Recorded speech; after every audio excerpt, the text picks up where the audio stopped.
What's going on, everybody out there? This is Popular Stranger, and yes, we are back today with another episode of my Northwestern Dynasty in NCAA Football 14.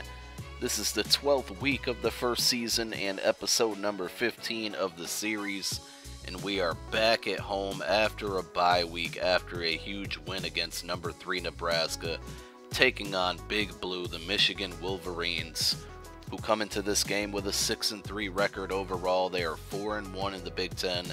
They are unranked, but they are playing very well. They started off the season 0-2 with a very bad loss to Central Michigan and also lost to Notre Dame, who was ranked at that time. And then they peeled off a couple wins in a row. They did stumble and lose to Penn State, and that was their one Big Ten loss. But since then, they've been playing well, and last week they beat Nebraska as well. As you see, we go up here 6-0 extra point, makes it 7-0, and we take the early lead as we seem to do every single game on the first possession. But again, yeah, Nebraska lost to us, being Northwestern, 2 weeks ago. And then we had our bye week, and Michigan played them last week and also beat them as well. So Nebraska went from number 3 in the country to 2 straight losses, and that must be disappointing for them. But enough about Nebraska. So we're coming into this game with an 8-1 record overall. Again, coming off a bye week, 4-1 overall in the Big Ten, and just looking to keep things going. We moved up now to number 12 in the country, so that win really did propel us, and hopefully we can move inside that top 10, keep pushing, and the BCS National Championship is certainly not out of the question at this point. As you see, we now are up 14-0, a very good start in this game, and this is a very complete game by the whole team, by the defense, by Kane Coulter, and just continue and enjoy it. We'll go through the stats as we always do in these episodes. Michigan, again, not a very bad team on offense.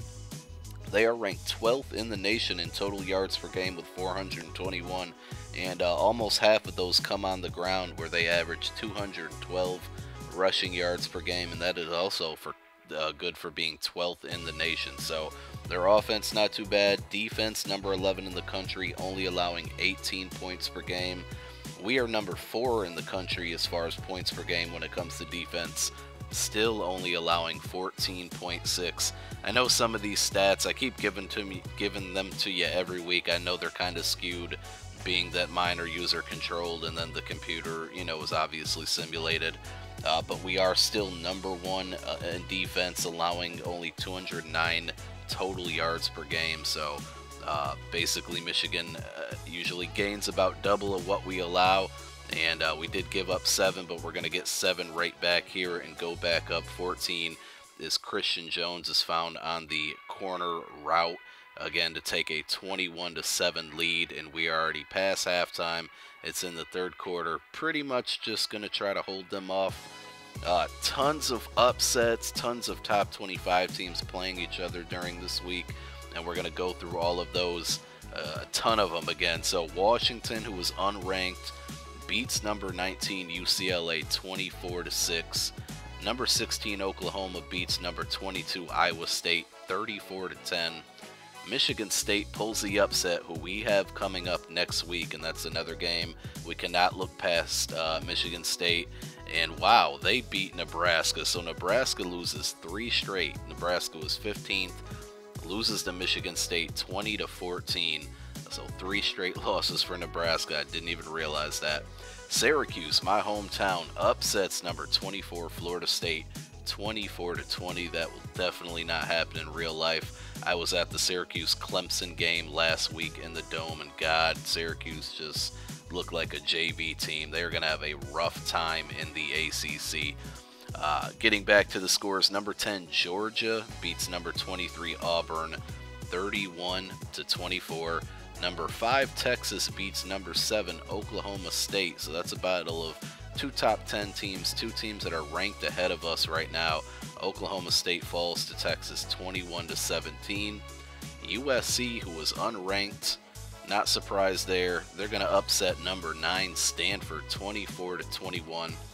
Breaking into the game here, as you see Kane Coulter crosses the goal line once again to double up our lead. It's now 28-14 with about 4.5 minutes to go in the fourth quarter. Again, just trying to hold off the lead here as they're going to fight for a first down and continue to move up the field. Number 11, Utah beats number 3, Oregon, so there's another top 10 team that loses. They lose 17-3, and both Virginia Tech and Ohio State, who are ranked 1 and 2, they win their games and continue to stay undefeated. But 3 teams ahead of us, as I mentioned, lost their games this week. So I would project that if we can hold on to this victory, as you see here, we get a stop on fourth down and get the ball back. I would predict that we're going to move inside the top 10 at this point, and you know, again, really be pushing for a BCS national championship, you know, berth, possibly a bowl game, a BCS bowl game. I don't know. We can only hope for the best. So we're just going to run the clock out here. We will score again. As you see, Kane Coulter's going to take it up the middle and get to about the 1-yard line. This video is coming to a close. Venrick Mark is going to cross the goal line. And I did a really stupid thing, and it came back and bit me. I was, and you don't see it in this video, but I got the ball back after this interception right here. And I was really just trying to increase my stats, kept running the ball, calling timeouts. And sure enough, Venrick Mark ended up getting hurt. I checked the injury report the next game, and Venrick Mark broke his shoulder or broke a bone in his arm. I can't remember, but he is out for the season. So again, it's not something you're going to see on the video, but it was really stupid of me. So we're going to have to go with Trayvon Green, who was the 3rd string running back, and Mike Trumpy for the rest of the season. And I feel bad for Venrick, who's a senior. So I don't know. We'll see next week against Michigan State. We'll see how we can do. Kane Coulter with an excellent game. We get the win here. And thanks for watching this episode. I hope you guys enjoyed it. Click that thumbs up. I would appreciate it. And we'll see you next time. Peace.